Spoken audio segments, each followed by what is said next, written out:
en esta zona que es la del armado, la de la construcción de buques, la parte, digamos, naval, que donde trabajaba Jorge acá en El Plato, no venía asiduamente, pero nos encontrábamos allí detrás de la dirección donde estuvimos recién. Sí.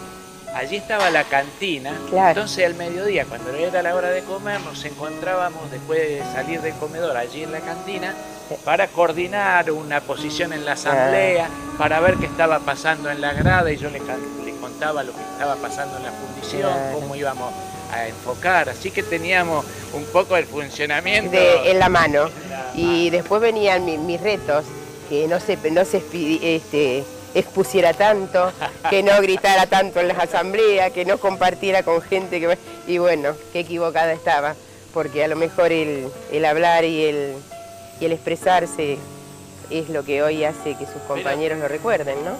Pero yo lo conocí cuando él estaba haciendo el servicio militar enfrente de mi casa, en la Marina, donde es hoy el Fuerte Barragán. Ahí había un distrito militar naval, como una aviación, que salían aviones muy chicos, y él estaba destacado allí. En el momento que yo salía a estudiar a La Plata, él salía a comprarle el vino a los oficiales, y nos conocimos. Entonces, bueno, mis padres, como eran los padres de ese momento, bueno, lo que menos tenía que estar es de novia con un marinero. Entonces, en cuanto le llegaron a oídos, no me dejaban ni pararme en la esquina a esperar el micro, ¿no? Y bueno, él, desafiando audazmente esa situación, un día golpeó las puertas de mi casa y dijo: quiero hablar con usted, don Gallego, porque yo realmente tengo buenas intenciones. Bueno, y ahí empezó a visitarme a mi casa, porque en la calle ni por casualidad, y después, a los 4 años, cuando él ya terminó su servicio militar y entró a trabajar en astilleros, nos casamos en el año 64. Y hubo ahí toda una situación, viste, nosotros fuimos a hacer una actividad de propaganda a Barracas, a una zona muy fabril, y pintábamos y dejábamos volantes en las puertas de las fábricas, y justo pasa una lancha y se lleva a una de las chicas. Una lancha era un patrullero, que nosotros le decíamos lancha, y se lleva a una de las chicas. Y a esta chica que se lleva, nosotros, el negro y yo, la conocíamos porque era compañera nuestra de arquitectura, porque en la célula había gente que no era de arquitectura, pero a la flaca la conocíamos porque era de arquitectura. Y entonces el responsable nos dice a nosotros que tenemos que ir a avisarle a la familia que a ella la levantaron. Bueno, eso hicimos. Nosotros contactamos con la familia, le fuimos a decir que ella se la habían llevado, qué sé yo, y ella tiene un tío que es milico, y entonces este tío nos denuncia al negro y a mí.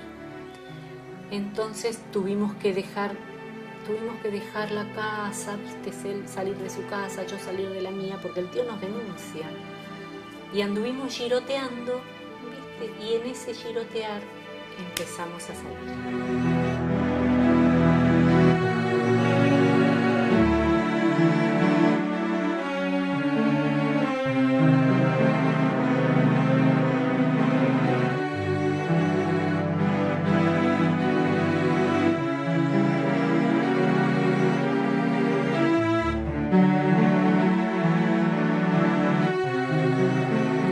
Nosotros empezamos a salir en el 72. Tuvimos algunas separaciones, así esas fugaces y reencuentros, y nos casamos en diciembre del 74. Nos casamos estando embarazada. Nos casamos en diciembre del 74. Sí. Entonces, también eso de las formalidades o informalidades, en aquel momento éramos las juventudes que resistíamos todas las partes formales, ¿no? Eran los rompimientos con todos los esquemas de noviazgos, de ir martes y jueves y sábado a la casa.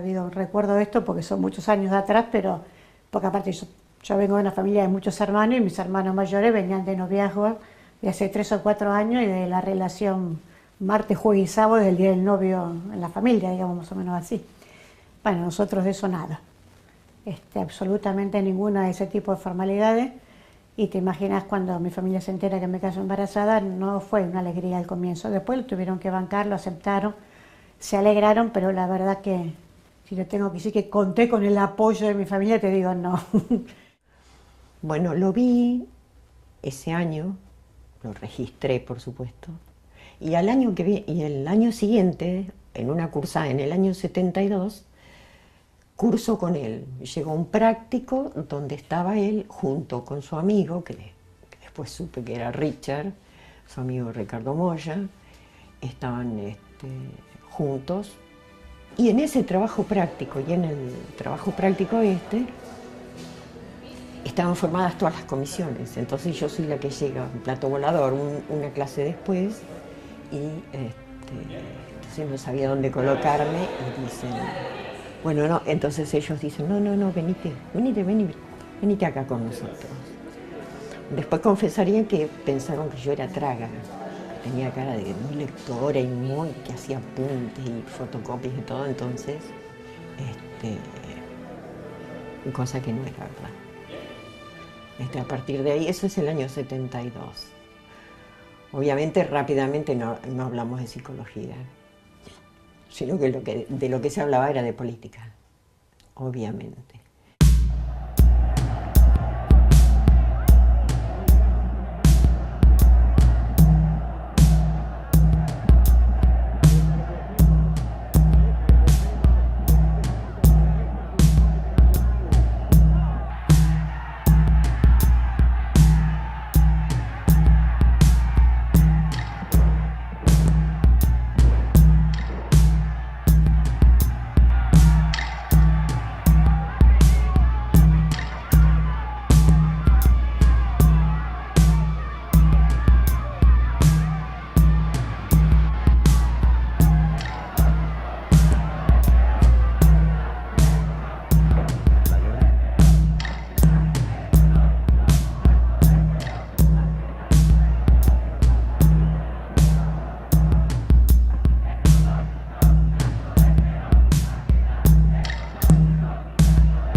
Gente, todos sabemos que el drama más pavoroso en este momento de la vida de nuestra patria es la falta de fuentes de trabajo. Y pensamos que la creación de esta cooperativa, que es una iniciativa de los villeros, puede solucionar este problema e ir dando solución al problema también importante que es el de la construcción de las viviendas, teniendo en cuenta el sentido de los mismos que la van a habitar.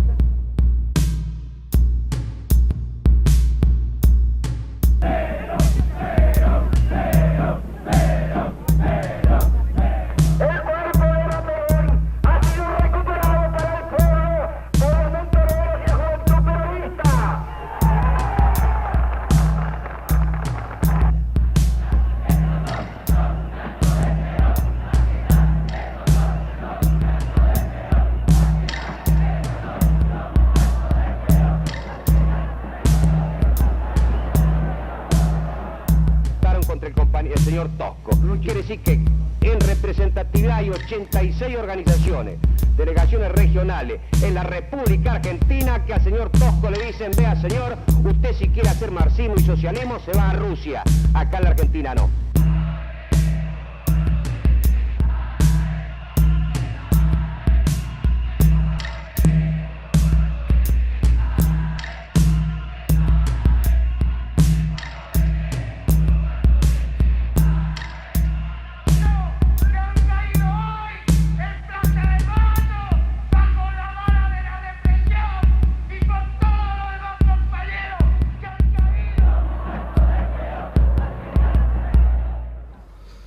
Bueno, cuando tuvimos la noticia del golpe, ahí fue el gran sacudón, porque no es lo mismo estudiarlo, leerlo, comentarlo que vivirlo. Se comunica a la población que a partir de la fecha el país se encuentra bajo el control operacional de la Junta de Comandantes Generales de las Fuerzas Armadas. Se recomienda a todos los habitantes el estricto... Entonces voy a buscar un lugar seguro para nosotros y los chicos, para mis padres, por ende, porque estaban también ellos fichados, ¿no? De hecho, que llegaron un día a la casa y, bueno, los golpearon muy mal, muy mal. Yo zafé, no sé cómo, hasta el día de hoy no sé cómo, porque me metieron en un dormitorio con todos los chicos, los 6 chicos, y quédese ahí y no salga. Y yo sentía los gritos y los golpes, era terrible. Entonces teníamos que ponernos a recaudo. Ellos buscaban a mi hermano, pero en ese momento a mi marido ni me preguntaron ni quién era yo, ni qué hacía, ni dónde estaba, con nada. No sé qué es lo que pasó, no tenían todavía muy aceitada la información. Y mi marido, que se quedó acá porque él dijo que no iba a huir porque no era ningún delincuente ni había hecho nada mal, que él se iba a quedar acá donde lo necesitaban sus compañeros y toda la sociedad. Bueno, así que zarpé yo con mis padres y los chicos, sin dinero, sin tener un lugar donde estar. Y bueno, con el poco dinero que teníamos alquilamos en algún lugar. Hoy a la distancia vemos que realmente es que tuvimos suerte, porque no pasábamos desapercibidos para nadie. ¿Qué hacíamos ahí? En un lugar desconocido, con un montón de chicos y... Donde sentíamos que todavía nosotros individualmente no nos ligaban, y evidentemente nadie había hablado, no nos ligaban hasta ese momento al partido. Gustavo pertenecía a la Reserva Naval, había hecho el secundario con Astiz en Río Santiago, así que su padre era militar, era oficial de la Marina y no sé, y yo sería una señora seria casada con él. No nos ligaron, o no sé por qué, y por el silencio de los compañeros, ¿no? De los que cayeron. Pero a esa altura ya era jugar con fuego, entonces lo que hacemos es comprar una casa con documentos falsos. Ahí volvemos a Capital, que era la manera donde nos diluíamos mejor. Volvemos a Capital, compramos una casa con documento falso. Compra a Gustavo como soltero. Y bueno, nos dura unos 20 días más o menos, porque ya caen otros compañeros de la dirección del partido. El primero que yo conocí, que fue Oscar Ríos. Y entonces ahí nos tenemos que separar e ir a casas, a distintas casas. Entonces yo quedo con el nene más chico, pues todavía tenía pañales y demás, y Gustavo se lleva a José, al mayor. Y 20 días, un mes después del 6 de diciembre, secuestran a Gustavo. Él está en un departamento en Callao y Juncal, junto con otro matrimonio con hijos y otro compañero, y los secuestran. Entonces yo estoy por otro lado, lejos, con mi hijo menor, ¿no es cierto? Y otra compañera que tenía su hijo, también un hijo chiquito.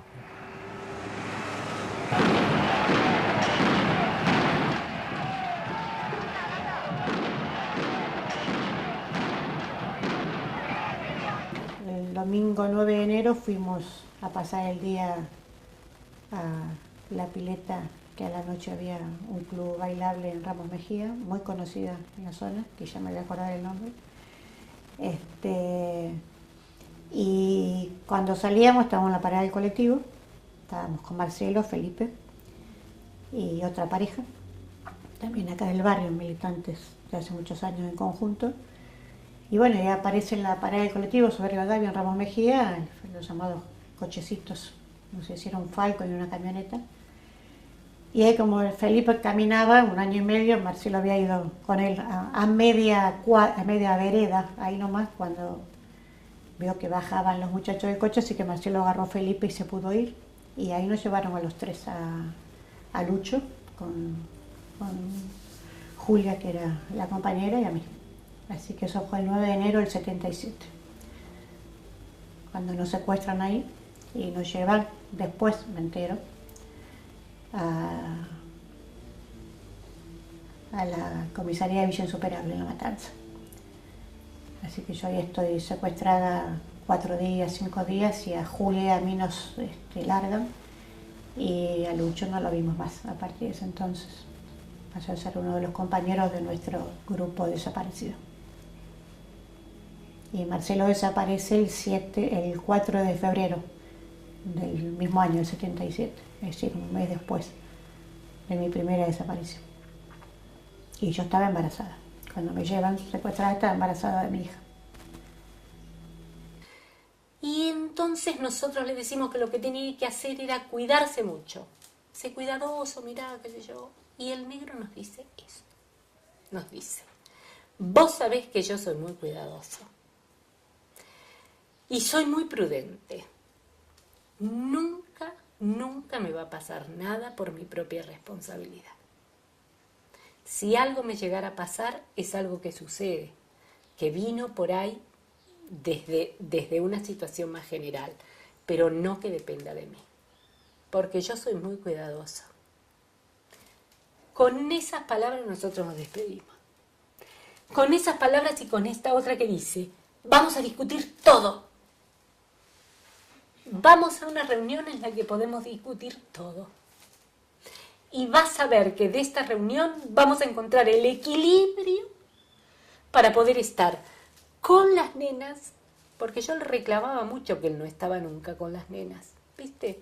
Que las nenas se enfermaban y él no se enteraba, que la otra le había dado diarrea y que casi le había tenido que internar y que él no se enteraba. Digo, le cuestionaba eso, ¿viste? Le decía, vos querés formar al hombre nuevo y hay un montón de cosas de tus hijas que te estás perdiendo. Entonces él me dijo, lo vamos a poder hacer. Él estaba muy esperanzado en esa reunión. Y esa reunión es la que se lo llevan a él. Y yo creo que esa es la reunión en la que el partido termina de morir.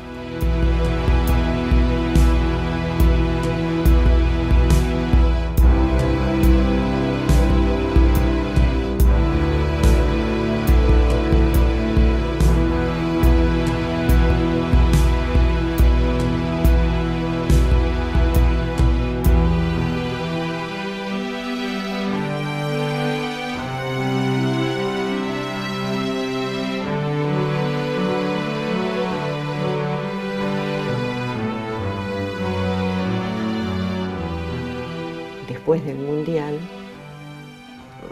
junio más o menos, me llegan noticias, por los canales que teníamos, me llegan noticias de que bueno, había caído lo último de la dirección del partido y que ya no quedaba nada. Es más, el mensaje decía, sé una buena mujer, cría a tus hijos, y qué sé yo. Se acabó. Esto, al menos esto, se terminó. ¿Qué pasa, señora? Queremos nuestros hijos, que nos digan dónde están, por lo menos. Mi hijo hoy hace 15 meses. ¿Dónde están los bebés? No que los ¿Por qué no nos dicen a nosotros si están vivos, si están muertos? En particular, allanaron 4 veces mi casa. Me llevaron y me torturaron para que dijera dónde estaba mi hijo. Esa es la Argentina que tenemos. Queremos todos, no los queremos a uno, a mi hijo. Yo quiero a todos los hijos de todas las mujeres. ¿Cuántos son ustedes?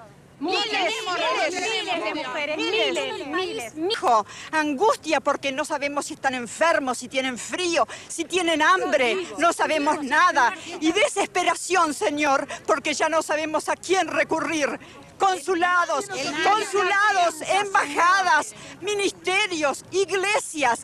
Todas partes se nos han cerrado, todas partes se nos han cerrado las puertas. Por eso les rogamos a ustedes, son nuestra última esperanza. Por favor, ayúdennos, por favor, son nuestra última esperanza. Que nuestros hijos, que nos entreguen dónde están. Los hijos y los nietos. Muestren la cara y digan dónde están. Son cobardes. ¿Por qué no muestran la clara? Los nazis no mostraban. Hay tantas muertes que no se atreven a decir lo que están. Bueno, entonces, justo un tiempo después llega mamá, un mes después, más o menos,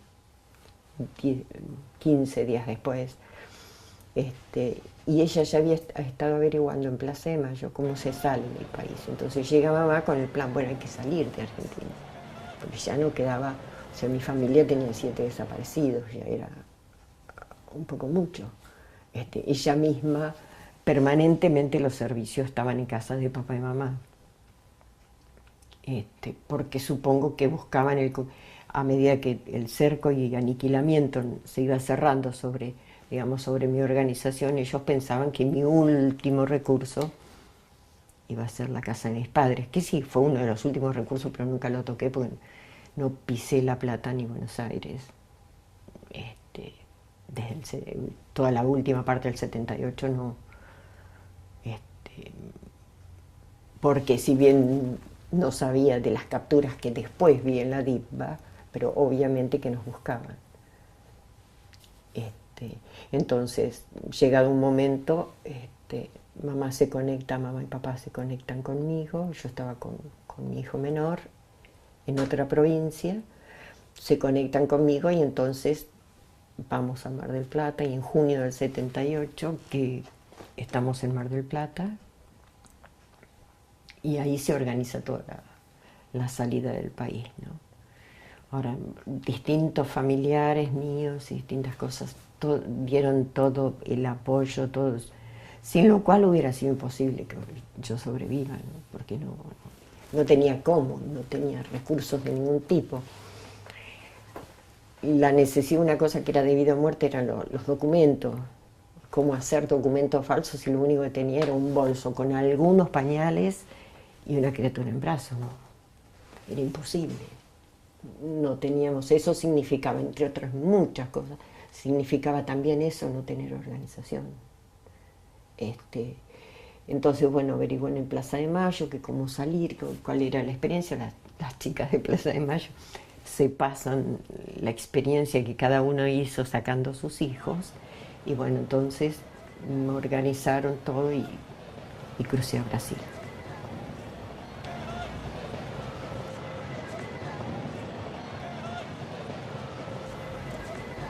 Te imaginas que para mí era muy complicado, estaba con mi hijo solita y el embarazo. Y la nena nació en marzo, se adelantó el parto y nació con microcefalia y parálisis cerebral. Así que fue muy dura esa parte. Y ahí tuve que vivir con los dos. Ahí empezando a recorrer desde el mejor médico a la peor curandera, de un diagnóstico que ya no tenía vuelta atrás y que pudo haber sido por el 6º mes de embarazo, que fue el mes que me llevaron a mí, en enero. Y obviamente en Río, ya directamente yo que seguía para Río mientras tanto, y pido el refugio político. Y entonces, nuevamente, bueno, ahí me dan asilo, te daban dinero, un cierto dinero y demás, entonces puedo alquilar una casa junto con otros compañeros que estaban saliendo de Argentina, y alquilamos en Copacabana un departamento. Con el asilo, y logro el refugio de Naciones Unidas. El país que más rápido nos sacaba era Suecia. Entonces, una vez que nos dieron el asilo, entonces mi suegro me pasan a mi hijo mayor. Entonces ahí, recién 10 meses después, en octubre, me encuentro con José, ¿no? Bueno, nos encontramos y después Suecia. Y el 22 de agosto, que yo estaba acá todavía con mis 2 hijos, entran a los golpes a la casa de mis viejos y me vuelven a buscar. Me llevan de la casa de mis viejos el 22 de agosto. La misma gente y al mismo lugar que había estado la vez pasada. Y ahí es donde yo escucho voces y un número de teléfono que se canta uno a otro. Y ahí también estuve 4 o 5 días. Ahí ya estaba con la cesárea de pocos meses. Ahí sí me pusieron en lo que llamaba la parrilla, digamos, lista para la picana, que no llegaron a aplicármela, aparentemente porque se cortó la luz. No sé si era porque se cortó la luz en serio, porque lo dijeron ahí. Así que ahí estuve 5 días sin saber qué iba a ser de mi vida. Y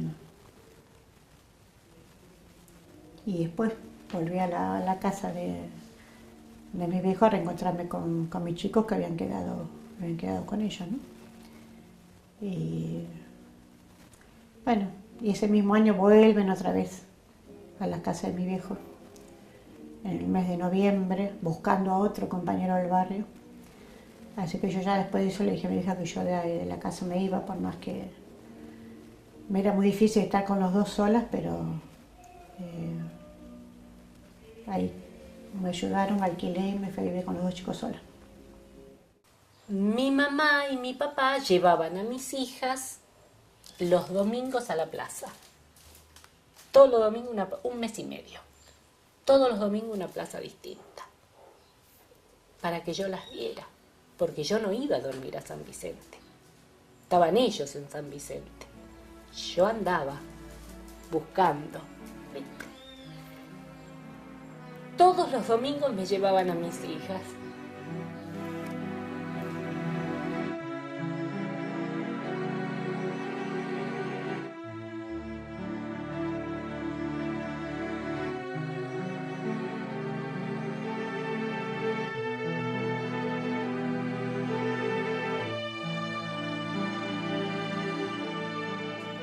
Hasta que un día mi papá dijo, bueno, basta, se acabó. Bien alorosada, dijo, basta. Si vienen a casa, los cago a tiros. Yo voy a volver a mi casa, se terminó. Y volvió. Volvió a su casa, yo vivía atrás. Él volvió a su casa, llevó a mi hermano ahí a su casa y llevó a las nenas y dijo, basta, se terminó. Que lo parió. Hicimos todo un seguimiento, a ver si había autos en la casa, si había movimientos raros, no había pasado nada en la casa. En la casa donde vivíamos no había pasado nada. Volvieron. Detrás de ellos volví yo. ¿Viste? No había pasado nada. No vinieron nunca. Nunca, jamás.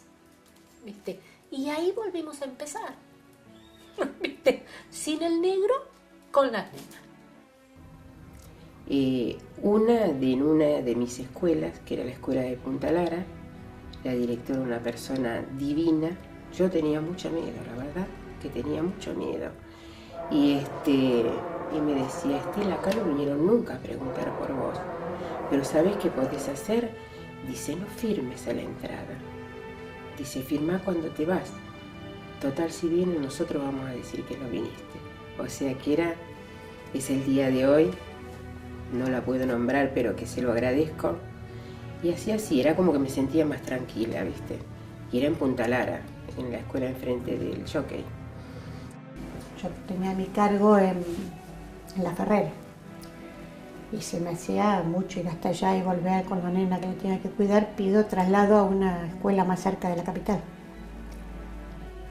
Y me trasladan a la escuela de Villa Insuperable al lado de la comisaría donde yo estuve detenida. Así que estuve 2 años laborando, donde el presidente de la cooperadora de la escuela y el presidente de la cooperadora de la comisaría. Así que si te digo lo que es el mutismo, el terror, el silencio, el meterte para adentro, no hablar con nadie, porque con cualquiera que hablaras era el enemigo. Podía hacerlo o no podía hacerlo, pero de hecho estaba en el campo del enemigo.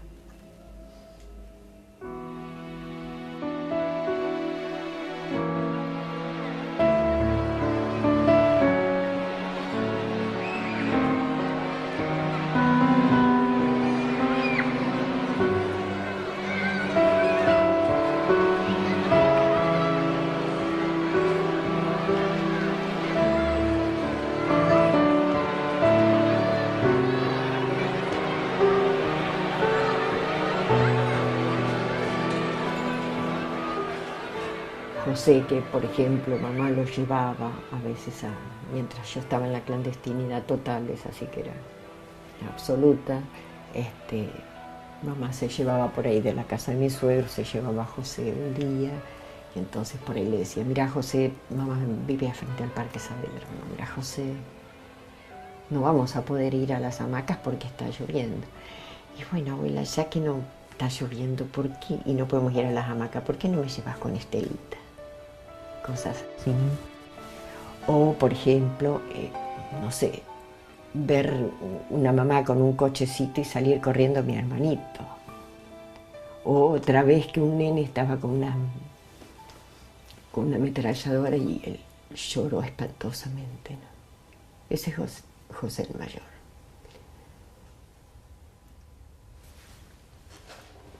Primero del padre, hay un momento en que no se habla, pero lo hablo cuando ellos me preguntan, estábamos comiendo en el campamento sueco, hacía poco que habíamos llegado a Suecia, y entonces vienen corriendo toda una hilera de comanches, unos chiquitos, con José a la cabeza, con mi hijo mayor, lo traía el hermano ahí,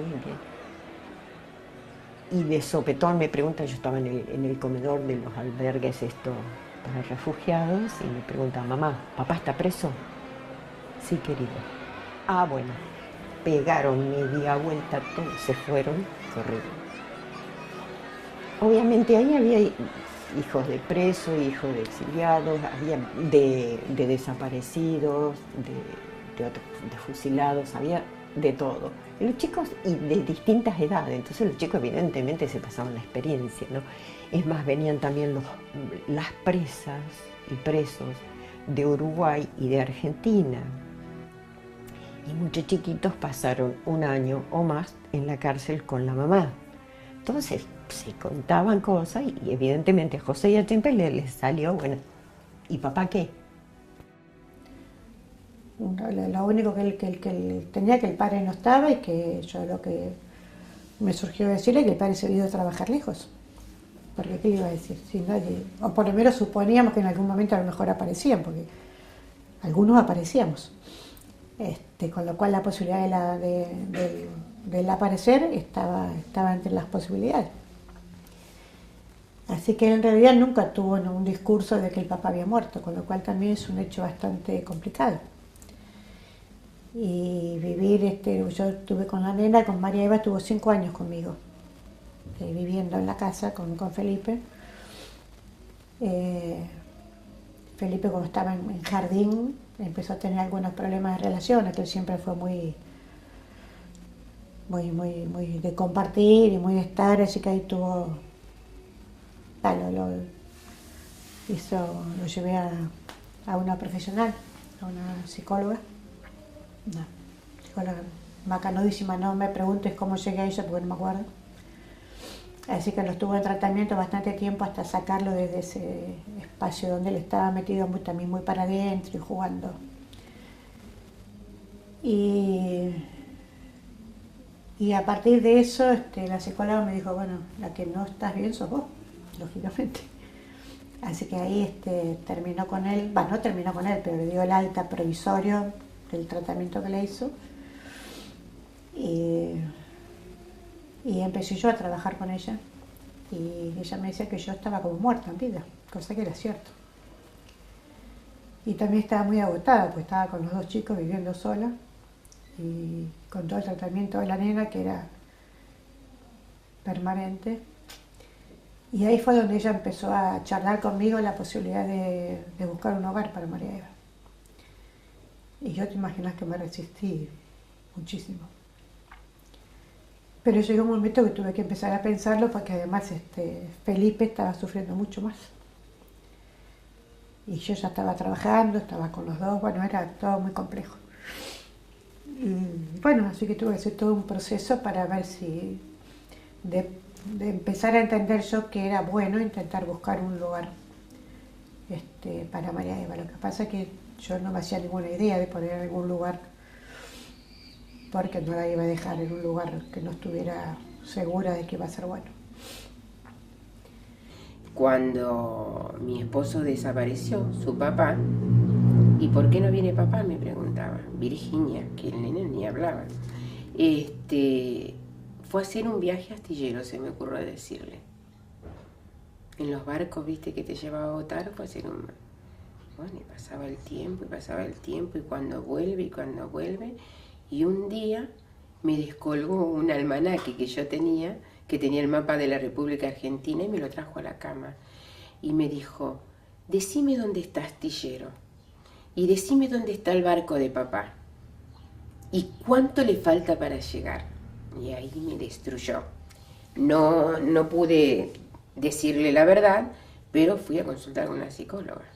Y bueno, además está que fuimos tratados con psicólogas las 2. Dice, no, Estela, hay que decirle la verdad. que decirle la verdad, porque está haciendo mucho daño. Virginia es una nena muy inteligente y mira a qué ha llegado, a traerte a vos a la realidad. Y así fue. Bueno, después de que me fortalecí, busqué el medio y le dije, lo primero que me dijo es, no va a venir nunca más, no sabemos. Realmente no sabíamos. Yo no sabía qué decirle a mis hijas hasta entonces. ¿Qué le digo a las nenas cuando preguntan a mi papá? ¿Está muerto? ¿Está preso? ¿Dónde está? Entonces tenía esa situación, ¿viste? Yo les había dicho, como ellas preguntaban por él, sobre todo la mayor, porque la otra era muy chiquita. Tenía casi 3 años y 1 año y medio, y casi 1 año y medio, cuando el negro desaparece. Que yo les había dicho que, bueno, que él no estaba, que había ido, que viajó y que estaba trabajando afuera. Porque la verdad no sabía qué decirles. Digo, ¿y si les digo que lo mataron y no es así? ¿Y lo tengo que ir a ver a Devoto? ¿Y si le digo que lo vamos a ir a ver a Devoto y no lo vemos nunca? Entonces la verdad no sabía. Entonces le dije, ahí está. Estaba en stand-by el padre, ¿viste? Ahí. Y fue en ese momento en que, claro, toda mi familia, viste, que era un moco que caminaba, y las nenas no podían vivir así. Entonces yo dije, bueno, basta, se acabó, nada, a llorar a la iglesia, se terminó, vamos para adelante. Adelante con la alegría, con esto, con el otro, ¿viste? Por eso yo digo que como no lo lloré entonces, me pasé toda la vida llorándolo. Yo en ese momento tendría que haber parado mi vida y haberlo llorado hasta pudrirme. Y no lo hice. Esto fue. No pude. Alguien tenía que seguir adelante con las chicas. Con las chicas, con mi hermano, con mi laburo. Mi hermano era un adolescente. Un adolescente que se encerraba toda la noche a tocar la guitarra y a llorar. Entonces, alguien tenía que hacerlo eso. ¿Viste? Entonces, ahí avancé. Fuimos para adelante, que me parece que esto es lo que hicimos todas. No lo quise yo. A mí me parece que esto es lo que hicimos todas. Fuimos para adelante. Adelante. Porque no podíamos, porque se nos caían los pibes. Entonces fuimos para adelante. En el momento en que a mí este compañero me dice que al negro lo habían matado en Moreno, bueno, ahí se cierra un poco. Se cierra. Entonces, hablo con el pediatra de mis hijas, que era un tipo bastante, viste, abierto, no una cosa, pero bastante. Me dijo, decile lo que quieras, pero deciles que se murió. Me dijo, deciles que se murió, porque si no van a vivir toda la vida pensando que su papá las abandonó. Y eso no es bueno. Así que ahí fui y les dije que su papá había muerto. 3 años y 1 año y medio. Así fue. Seguimos.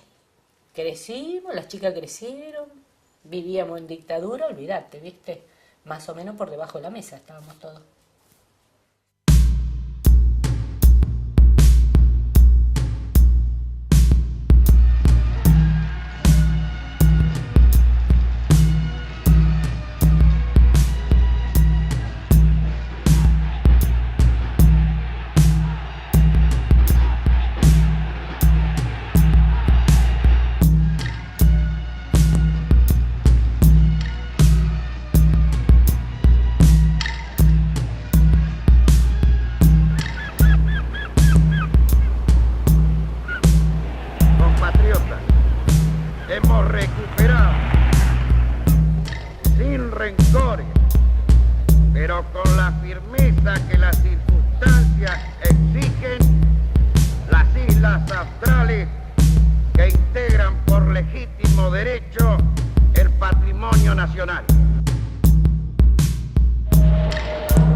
Así que mi relación con volver a la militancia fue como pasos que se fueron dando naturalmente, digamos, en la medida que uno se empezó a conectar y a medida que la democracia permitió una apertura y empezar a volver a hablar de sindicatos, de organizarse, porque hasta ahí estaba todo prohibido.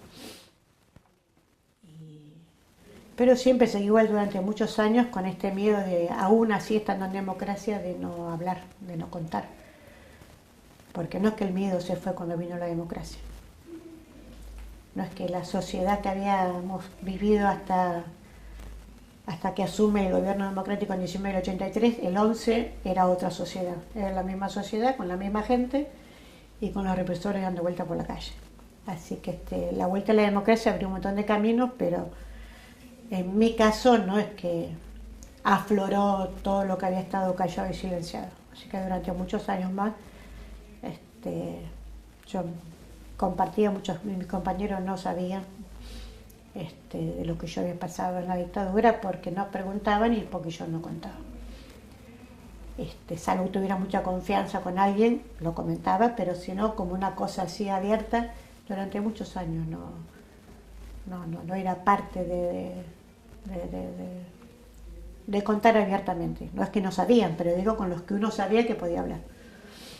Y en ese interín llegó el 87 con los amigos de Rico y compañía, que también fue un momento complicado para la democracia, ¿no? Cuando toman los cuarteles. Y la verdad que en ese momento que parecía que la cosa podía retrotraer, yo me acuerdo que le dije a mi hijo, en esta si la cosa sigue allí, yo a otra vuelta me voy. Porque bueno, ahí ya tenía otra situación, pero ya no me bancaba, si había un retroceso a la democracia ya no tenía más resto. Para nombrar las acciones y la valentía de nuestras madres y de las abuelas que, habiendo perdido a sus hijos, comenzaban esa lucha en búsqueda de los nietos recuperados, y que hoy podemos decir que más de 100 nietos recuperados se debe a esta lucha y el acompañamiento de una sociedad que no baja los brazos y que plantea constantemente que no hay mejor manera de vivir saludablemente en una sociedad que buscar y encontrar la propia identidad.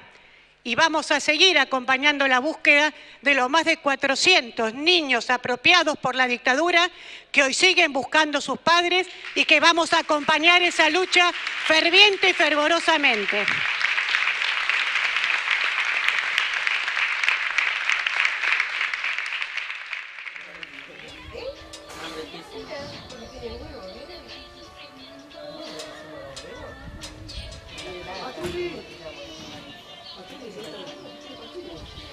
Y la secuela grande que yo veo hoy en mí como mujer, por ejemplo, es haberme cubierto de una coraza. Como para decir, a mis hijos no me los tocan, no sé si buscar un compañero de vida, no sé si lo voy a encontrar, no sé si voy a ser capaz de sostenerlo, y así fue mi vida.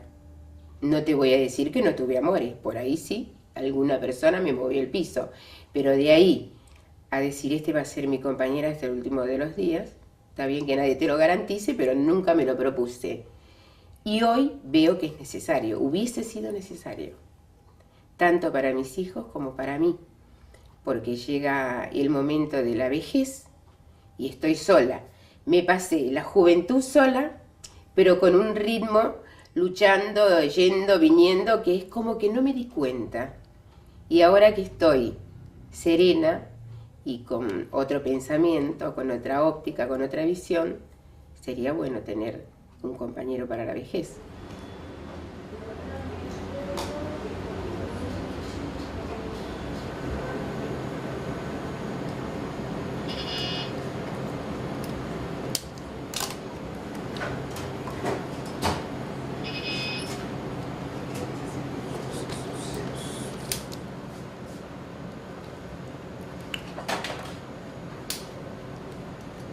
Eso no lo dudo. Gustavo se levantó y dice, ¿qué hiciste con tu vida?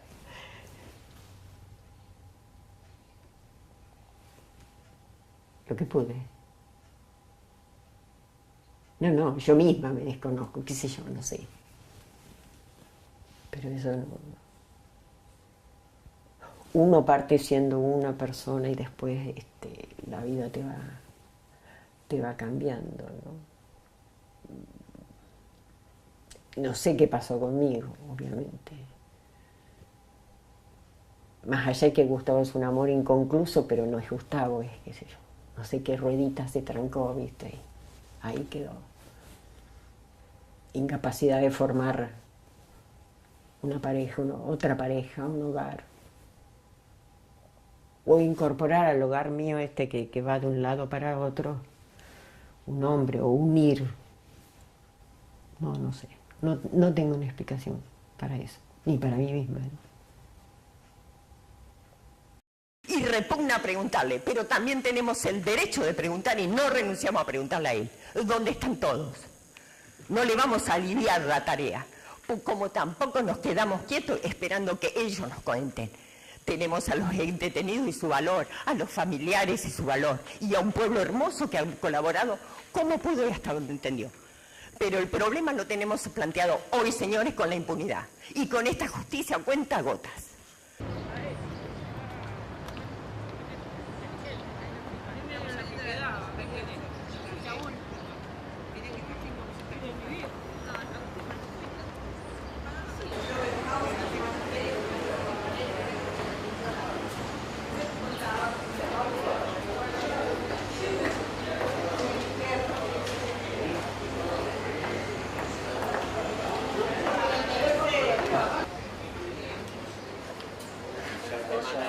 Y que por ahí teníamos una visión de la vida juntos que nos permitía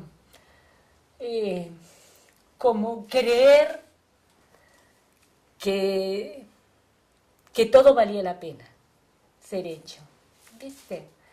Y desde ese punto de vista, nada, la alegría era una constante y además saber, digamos, que fuimos nosotras las que hicimos que estos niños rescataran lo valioso de sus padres.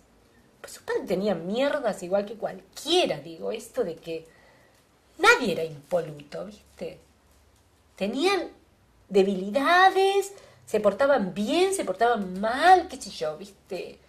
Eran personas normales, con una única diferencia que era lo que hacía la diferencia. Tenían un proyecto, una convicción de trabajar definitivamente, ¿viste? Para que nuestros hijos y los hijos de todos estuvieran en un lugar mejor. Mejor, definitivamente mejor. ¿Viste? Esto era lo que hacía la diferencia. Y esto era lo que hacía que lo hiciéramos con alegría.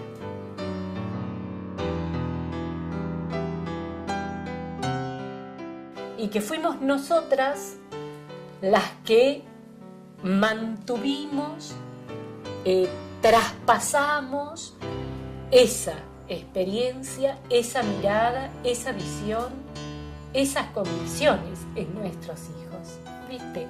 Los desaparecidos no serían los compañeros que hoy son si todos los que nunca nos vimos, yo les llamo los invisibles, vos me decías que no la otra vez, si nosotros no hubiéramos hecho nuestra tarea de que quedaran presentes siempre.